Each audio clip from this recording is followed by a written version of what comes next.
ask you to take your seats and get ready for the next discussion. I'd like to start off by thanking our sponsors for the event who've made all of this possible. And I'd like to let you know that we'll be kicking off the panel discussion looking at the intercontinental cable routes. We've got quite a lineup. I think we might be missing one on the stage, your moderator for the day, Byron. And as Byron takes his seat, I'll hand over to him to introduce the panelists and begin the discussion. You introduce me, or should I do it myself? That's your introduction. Okay. You do you. Take care. Thank you. Thank you. Good afternoon, everyone. My name is Byron Clatterbuck. I've been living in Asia for about 36 years, so that tells you how old I am, I think. And my last two jobs, one was with CCOM, as the CEO of CCOM. It's an African operator on the east coast of Africa. And prior to that, with Tata Communications, when Tata was building out the TGN networks around Asia. So I'm going to be the moderator. So my role is to kind of extract as much information as I can from these experienced, distinguished gentlemen here. Dodging any political or other sensitive questions if we can. And just to note that Robert, is Robert, did he run out of here already? Robert, thanks. He took quite a bit of our questions, you know that. So, but I thought while he was stealing our questions, I thought maybe we could take those and maybe go a little deeper, go a little further. So is that okay, Robert? You gonna be okay with that? But I will not steal the questions for the next panel, which is on intra-Asia stuff, right? Okay, we're not gonna do that. I didn't even look at them. Okay? Okay. So, first things first, please, I'd like everyone to introduce themselves. Just keep it quite brief. Praveen, start with you. Thanks. Yeah, hi, everybody. Good afternoon. My name is Praveen Agrawal. I'm part of the Bharti Airtel India. I'm taking care of the Asia Pac and the SAARC as a region, as a business head. And also, I'm involved in all the submarine cable investment for Bharti Airtel as a group.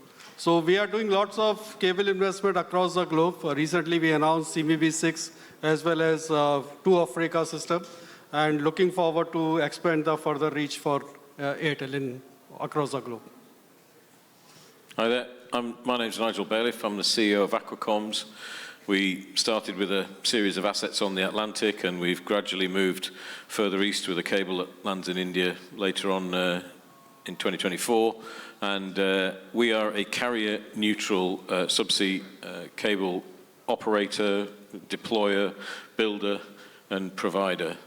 We land on a beach and don't really go very much further into a country than the beach. So I'm very pleased to be here. I was here in Asia for many years when I worked for Flag Telecom, and I also was the CEO of Huawei Marine Networks for their first 5 years. So I was based up in China for that. Hi, good afternoon, everyone. My name is Hamid Mani. I'm leading the global sales team in BW Digital. And I think probably the industry knows us better through one of our existing projects being Hawaii Cable. And we have got a few other projects, including Hawaii Nui, which is the new Hawaii to be built, as well as some other submarine cables and data center projects. It's a great pleasure to be here. Hi, everyone. Joseph Chidiak. I'm head of sales for our wholesale business for Telstra across Oceania and the Greater China region. We're the largest fixed mobile and internet provider in Australia, also one of the largest subsea cable operators across the Asia-Pacific region. Thank you, guys. You can see I'm kind of old school. I'm using a notepad and a pen. So, one of the key topics we had was about hubs in Asia. And I think maybe the first question really would be, we heard kind of a discussion that kind of focused on two key hubs. But I would ask the question to Praveen, and we can go down the line. Are there other key, that we see as key hubs, particularly for subsea cables in Asia? Should I start? Sure. So I think from our point of view, if you really see that we recently, we always rely either on Singapore, Hong Kong, and then on the west side, we used to move to either Marseille or to London. But what we have started seeing recently is that the market is shifting towards, I would say, towards India, or towards maybe some of the markets shifting towards Middle East. In India, if we take about that, we do the very large investment in the submarine as well as on the data center provider. All the major OTTs service providers are moving their content towards India. Whether you take it Chinese or to the US, all the large OTTs are there in India and all the contents are there. Even if you really see the SAARC region, which consists of all the neighboring countries or India, there's 70 to 80% traffic is run on the India IP transit. So going forward, when we are talking about multiple cables coming to the India, we are almost talking, I was speaking to the Nigel just before this panel discussion, and he's planning to have at least 5 cables for India. We are planning to have at least another 2-3 more cables for India. Maybe some people like Reliance and the other people, they are the multiple independent operators who are really working to create the cables for India. On the data center side, if you see there, the huge investment is going on data center. More than Airtel itself is doing more than $700 million investment on data center side, creating the very large capacity for data. And there are the many more people who are coming for the data center side. So over the period of time, I would say next 3 to 4 years, when all this cable systems gone live and then the data centers things comes up, I think lots of content will move to India. And it's not only that the traffic is moving, because it's a very large population, 1.3 billion kind of populations they need to serve. And that's where this all content provider are there. Once it is there, then I think the market really move from within Asia Pac, it will move to India. That's my view in going forward. Oh, thanks. Those 5 cables were secret, you know. But Nothing's secret, the cat's out of the bag now. I think what's a hub? So to me, there are many different types of hub. We used to have hubs for voice traffic. There are some hubs for IP traffic. There are hubs for various things. You know, one of the base level things that we're doing is connecting people around the world. So I don't think it's easy to say that that place will be a hub for very long. I think hubs will actually move around, but there will be general areas of focus where people want to create the ability to interchange and exchange and connect different submarine assets and different submarine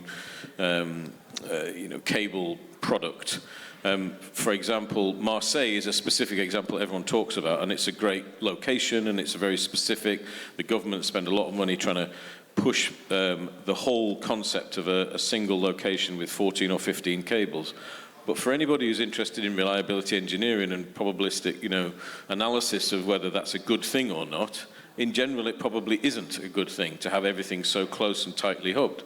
So therefore, you want to have several hubs. And in fact, you now see Genoa coming up as a hub. It wasn't naturally a hub, but it's now a hub on that southern European coastline because of the concentration in Marseille. So I think we're in Europe, there are some generalized locations. India is a massive location, which is exactly why we've got so many plans. But it's not a massive location because of the population that are here. It's also the distribution of the population around the world, and the thing that's often called NRI.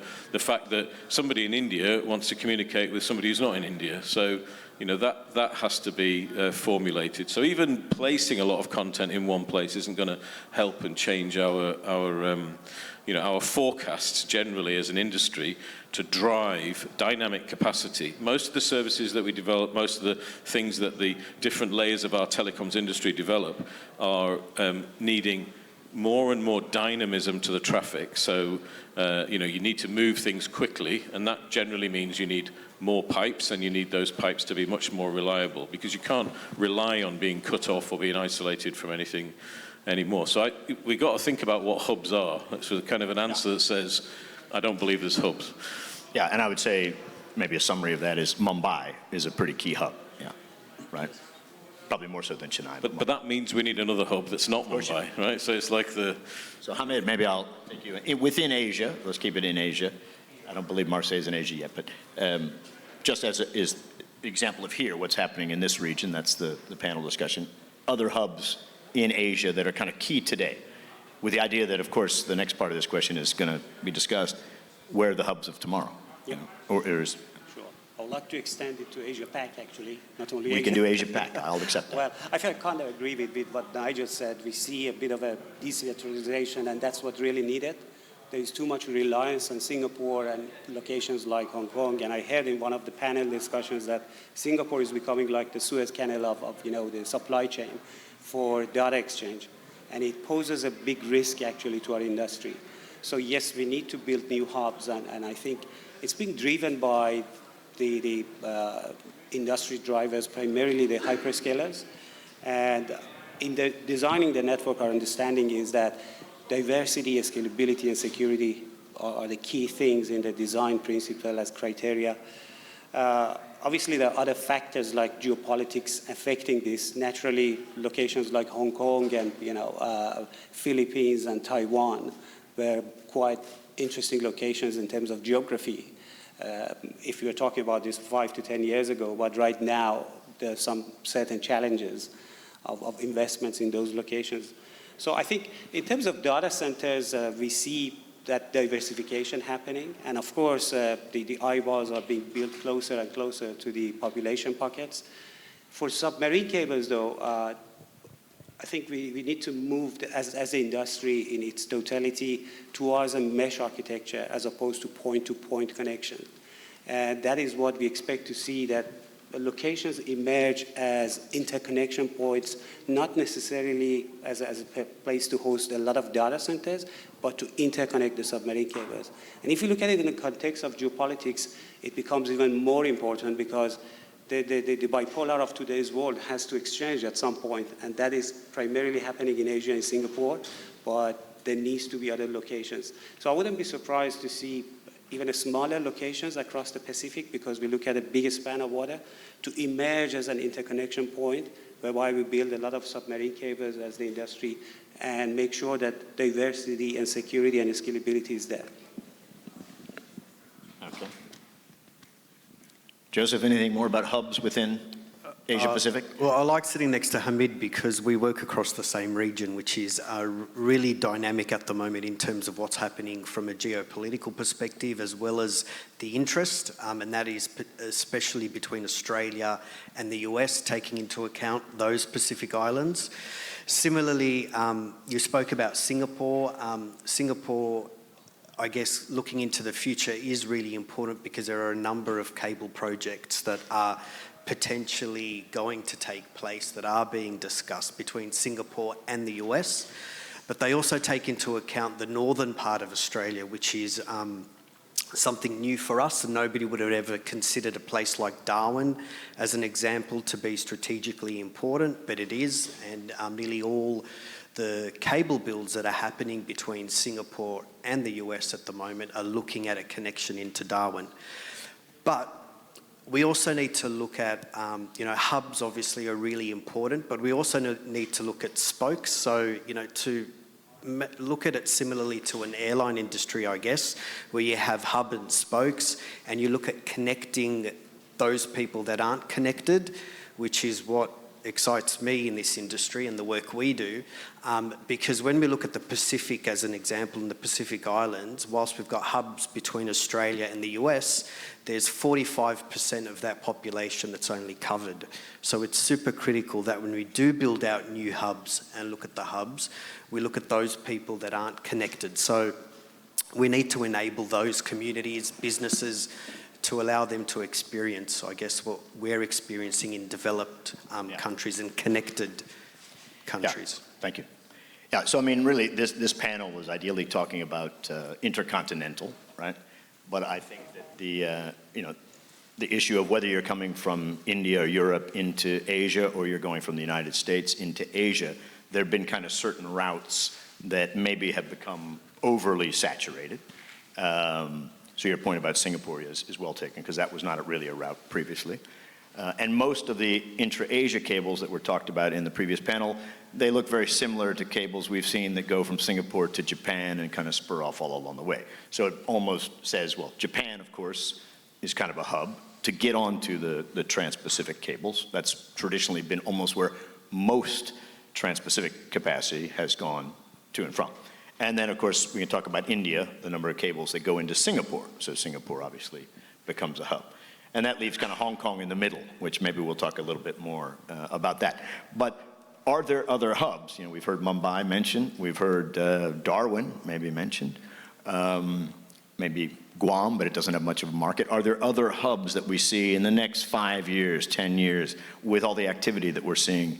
Will they become hubs? And by hubs, they might not have the data center and might not be serving, storing lots of data or processing lots of data, but they will be interconnection points for a large number of subsea cables. So I don't know. I'll jump to Nigel and then I'll come back to you, Praveen. Yeah, please. No problem. Yeah, I mean, Indonesia is a big one. There's lots of cables running up from Perth all the way up to Singapore, and they go, through that gap and by, just around via Jakarta. There's obviously there's some unique cables that have gone intercontinentally from Perth to Oman, for example, to tie that in. So I can see that whole archipelago now, because of some reticence to put everything through the South China Seas, is going to appear as a hub location. And that northern part of Australia as well, as you mentioned, Joe. So. Yeah. Joseph, any points? Yeah, there's a whole heap of potential hubs. The Philippines is an example of another hub, super digitally enabled population, very young. We also see, whilst Korea is a mature market, there's also potential there for Korea to grow out as a hub.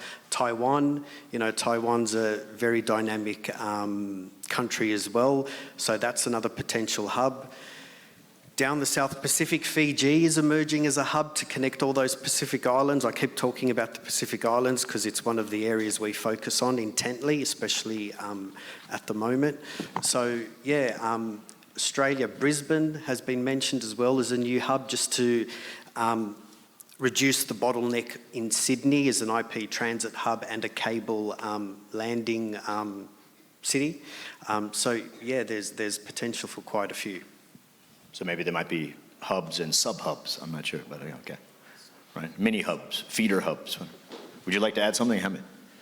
Well, it's well covered here. Probably the only thing to add from my side is potentially locations in between Latin America and Asia, and that's what we are really busy focusing on through the Humboldt project. And we do see places like French Polynesia as an interesting location in terms of geopolitics, being at the center of interest for a lot of clients of ours. And to follow the example of airline industry and see the physical trade, we see a lot of trade between the two locations, but there is no direct digital highway between the two. And by doing that, it again enables locations like Tahiti, for example, as an interconnection point. They do have, as you rightfully said about Philippines, they're not as large as Philippines, but they do have a very strong digital vision. They've got resources, got some assets built to Hawaii and other locations in the South Pacific. And I wouldn't be surprised to see those countries emerging as the new ones, as interconnection points. By no means comparable to big hubs hosting data centers, but as a switching platform to exchange the data. And certainly I think with a lot of the discussion in the previous panel was about Singapore and Hong Kong, which have great advantages. I think geography was one of them, right? The fact that you can build your data center within the city and you don't really need a cable landing station. And you've got population and you've got feeder networks that come in from Vietnam and China into Hong Kong, or from Malaysia, Thailand into Singapore or Indonesia and elsewhere. Of course, there are disadvantages. And I think a lot of the disadvantages might be just because they've had those advantages for so long, we get an overconcentration of cables into the similar landing sites or very close to each other and into similar data centers, right? So there's a kind of a geographical risk of where those hubs are today, and maybe a geopolitical risk where those hubs are today, right? And Japan might be in the same area, earthquakes and everything else, right? So the next follow-on from that was, since you have that concentration in current hubs, and you have this idea that they're going to be more dispersed hubs or mini hubs, do we have enough resilience in that oceanic, intercontinental cables? And let's start with Asia going to the United States, and then we'll go the other direction. Is that okay? So maybe we'll start with Asia going to the United States, because I think you kind of touched on it. Hamid, you want to start with that one. So do we have enough resiliency? Is there enough diversity? Well, I think probably the short answer to that is no. And that's why we are building a route, and that's a scalable one between Singapore and the US, because we see the need, we see the demand. I came across a conversation, and the starting point that was for Australia, that is diversity enough today? And probably not, because we have had instances of double jeopardy, triple jeopardy, and single location. And again, we have got a lot of those points, concentration points globally on the networks, and particularly in the Australia to US. We have a lot of point-to-point connections, but we don't have that mesh architecture, which allows the rerouting of the traffic for the cloud providers and hyperscalers in the event of a failure. That's why a lot more infrastructure needs to be deployed, and new locations have to emerge as connection points so that you can switch and jump on different routes. And I think I could draw similarities. There's been a lot of mentions of airline industry. We see that pre-COVID, post-COVID, how rigid and how difficult it has become to travel because we have lost a lot of options of those interconnection points. And we see that we spend a lot more traveling because of that. And the same principle applies to digital networks. And at the moment, our industry, at least in that Australia-US part, Asia-US part is very similar to the airline industry post-COVID. Not a lot of flexibility, not a lot of options to interconnect and exchange the route in the event of a failure or for whatever other reason, commercially, competitiveness, whatever. Yeah, I guess the difference with the airline industry is that if there's a route that may present danger to a flight, they can fly a different direction and go around a different way, right, without canceling. A subsea cable cannot do that, right? So, Joseph, I'll ask you, because I'm going to then ask going Singapore and Asia west to these two gentlemen. So, Asia going east, is there enough resiliency today? No, look, I don't think we can ever have enough resiliency. And what we do is we look for diversity and resiliency because that's what our customers ask us. So we follow what the demand is. But also we want to ensure that we've got network uptime and we're providing options for our customers. So that's really critical to how Telstra invests and where we look to invest. We look at other potential hubs, outside of those traditional hubs, Singapore that we keep mentioning, etc.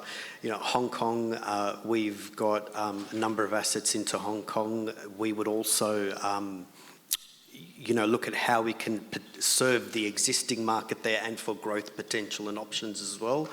So, diversity is super critical in terms of what we do and how we do it to make sure we're servicing the needs of our customers. Thank you. And just maybe one follow-on question to that, which is, given we haven't seen many trans-Pacific cables built for quite some time, well, faster maybe, but again, Japan to the United States. I'm talking about high-capacity systems. Yeah, the second question on resiliency, Nigel, is there enough capacity? Because you have almost everything going up to Japan and crossing on existing systems that are aging.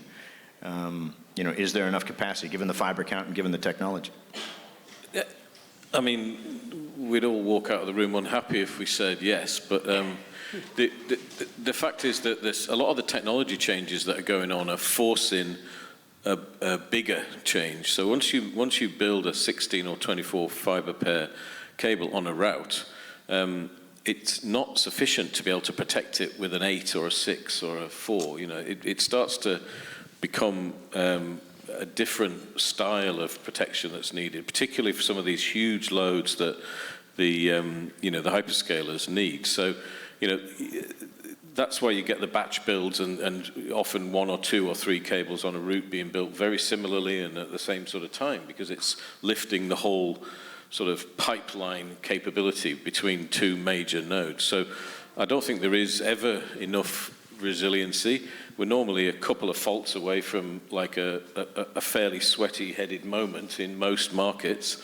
That's because these things are expensive to build and you need to be able to get your offtake in a certain amount of time. So, everything is quite balanced in our industry. So something that kicks it off balance quickly is an issue. So I don't know that that's sufficient a justification, though, for some of the deployed capital that's going on some routes. So you might overbuild some routes, actually, and create too much resiliency. And we saw that 20 years ago on the Atlantic when, was there too much resiliency? Yeah, there was. There were 7 or 8 cables for a market that probably needed 3. So. And they all came online almost the same time. Yeah. So, if we now look at, and I think we're talking about resiliency, if we look Asia going west, and I'll address it to India, but I think that has always been an additional resiliency route for Asia, that you don't have to, send everything to the US. You can go, by India through the Red Sea across Egypt, unfortunately, and then into Europe. Right? But I think that poses some challenges. So maybe we could talk a little bit about that. Is there enough resiliency to get from Asia west into Europe and into India specifically? So I think from India, if you, even today you see, we run 5 cables from India to west. We have the maximum redundancy, I would say, not resiliency, because as he rightly mentions that it all goes through the Red Sea and Egypt has become the single point of failure for all the cable systems. We have in the past seen some major failure happen and the traffic going down for quite a long time. But now there are the new things are coming up, the new projects are coming up which are bypassing the Egypt now, and then they're trying to create the new route between Israel, Saudi, and then going towards west, avoiding Egypt. So this is on the one side, I think not many projects, but at least one project which we know is going well, and maybe a couple of more are coming up in the pipeline. So that kind of redundancy or resiliency can be created in the market. Within India also, like I think earlier the Bombay was becoming the only one point of interconnections. Now there's a discussions are going on to create something north of India towards Gujarat and creating alternative points so that we can avoid the Bombay. It's the same single point of failure for going forward.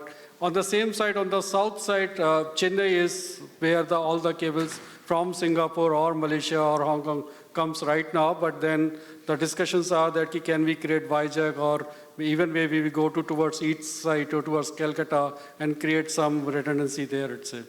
So I think there are multiple discussions and as well as new projects are coming to create the enough redundancies or resiliency into the market which is there.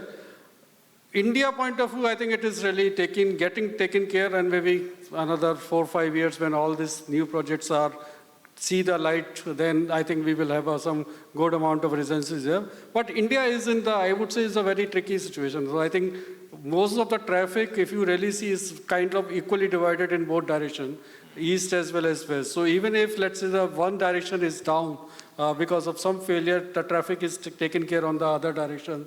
And we have seen that because we own our own cable systems, I-to-I cable system. We have diverted whole traffic of the west side to the one cable system and keep running the system for at least 45 days when this whole Egypt issues came up multiple times. So that way, I think resiliency from India point of view is taken care. But from Asia to Europe still is a point of debate because not many cable systems which are actually coming from directly Singapore to Europe side. I mean, we have seen the CVV5 and AE1 is there, and CVV6 is another cable system which is coming up. But after that, we are not seeing many cable projects which are coming from Asia towards Europe side. And that could be one of the choke point you will find in the future because you will neither have enough capacity, neither you have enough resiliencies to take care of that portion. And I would think if you're sitting in Singapore and you're looking routes west, you'd be concerned about the Straits of Malacca and you'd be concerned about Egypt, right? So, and I think the same would go if you're in Singapore looking east. If everything has to go up to Japan, and we've talked about the South China Sea, and then go to the United States, that's a bit risky as well. So I think we are, the new routes, and I think the next question was really about specific routes, but it's really about the Singapore to the US route that avoids a lot of that risk, let's say it that way, right? So maybe the questions that were in the brief were about, what is the impact? Because I think I see up on the wall here a question from the audience, which is, we're seeing the shift that we've seen elsewhere in the world, which is a lot of the cables that are getting built, maybe not so much the inter-regional cables in Asia, where you still have kind of consortium-type get-togethers of carriers. We're seeing more of the bigger cables and the bigger investments, and certainly the larger systems that go east or west are driven by the OTTs or the hyperscalers, right? And that's kind of the question. Sorry. They're not which are the ones that are not owned or controlled by the OTTs? We obviously had AAG, which was a consortium cable, which had its challenges as well as its benefits, right? But I guess the question is, what's the future here with this Singapore to the US route, given that? Will it really impact the market in Asia? Ali, I'm looking at you, Nigel. Well, I You mean, got your that microphone. bottom I question. asked the question. Doug did. Yeah. Know what Doug- Oh, yes, You can Doug. remain anonymous. Anonymous Doug. Stay anonymous. Run, Doug, run. I don't know of an entirely private OTT cable system, because what they are private builds.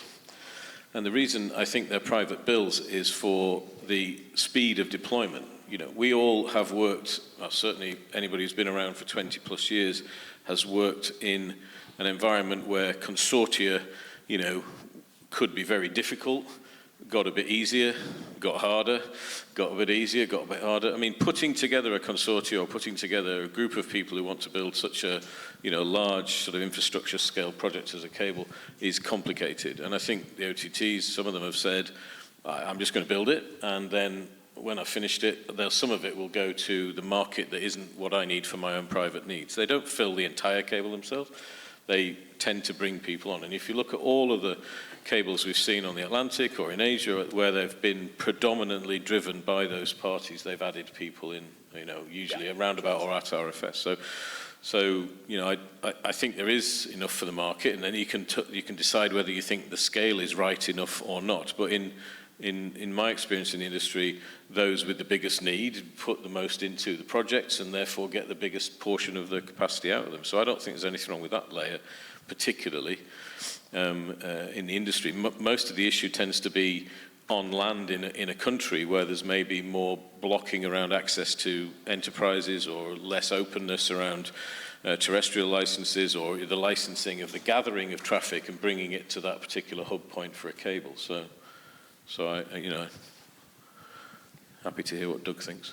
Yeah, that's a good point. I think we are seeing them driven by the hyperscalers, but as you say, fibers are provided to others. I mean, the Two Africa system was raised in the previous panel, and again, that's Meta driving it, but actually fiber pairs have gone out to many other co-investors who can light that capacity as they see fit into markets they want to. So yeah, it's kind of, and Equiano cable is the similar structure, right? And most of them have openness as part of their DNA, right? They're an open structure. So even if they go to an incumbent carrier sometimes in a country, that tends to be available and for other people on a competitive basis. And so what you're kind of saying is you think that will continue in Asia. I mean, I guess it depends what happens with some of the hyperscalers. Obviously, the market conditions, which I think I saw something about inflation and rising interest rates, you know, are they going to change some of the appetite for some of the builds and expansion? You know, so does that come into play and say, hey, as a result, some of the hyperscalers might invite more parties in just to defray some of the large investment? So probably a reasonable thought, you know. I'm not sure how much time do we have left. We have 4 minutes, 5 minutes? We're okay? Okay. The last question here, which was kind of just thrown in there, was, you know, will any of this that we've talked about, added capacity, added resilience, as a result of pretty significant investment, right, is this going to affect transit pricing in Asia? So I haven't sold IP transit in Asia for a long time, so I don't remember what the price would be. But I mean, I guess the question is, you know, you're adding resiliency, but there's a cost to add it. You're adding a lot of capacity, bigger than any cable system that exists today in Asia across the Pacific. Is that going to impact pricing or not? Maybe we hope not. Go ahead. You want to? So I think if you really see the transit price, an IP transit per se, I think Singapore has gone to the much below what it used to be earlier. So it's in any case very, very low level, like we are talking about maybe some cents or lower cents. So in any case, it has gone. But I take the point from Byron is that the cost has actually gone up because of this resiliency and then the redundancy kind of feature and thus the multiple failure which is happening on the cable side. So somewhere I really see that IP transit market is more going towards the interconnection type versus the transit type. Even on the most of the, even you go to Marseille or Singapore, or most of the traffic is more like on the interconnection side versus on the transit side. So that's where the market is really moving forward. Redundancy is one thing which is really there, and when this new project and new things are there, I think one more point which I want to stress is that the hyperscalers need to be very aware that making a cable is a one part, but managing the cable is very different aspect of this side. In India, we have seen the cable getting down for 6-7 months because of their regulatory issues. There are many issues, and if you the hyperscalers or anybody who don't have the right partner available, then it becomes very, very difficult for them to really manage the whole such economic situation. So need to be really worry about that, how they are going to manage the whole ecosystem. It's easy to commit the money on the project and say we are building the new project, but how to really maintain for 25 years is really a challenging task, which they need to be aware about that. Thank you. So on that note, should we wrap it up? Yeah? We're good? Thank you, guys. Yeah. Unless you have any closing comments you wish to add briefly, we can do that. Otherwise, it's not cocktail time yet, but we'll go there soon. Thank you, everyone. I hope it was interesting. Any more questions from the audience? We can get them and address them later, right? People want to send in things. Thanks. Thank you very much. Appreciate it. Thank you. Thank you. Hey, thank you, Byron. Thank you, Praveen, Nigel, Hamid, and Joseph for having that conversation for us today. I hope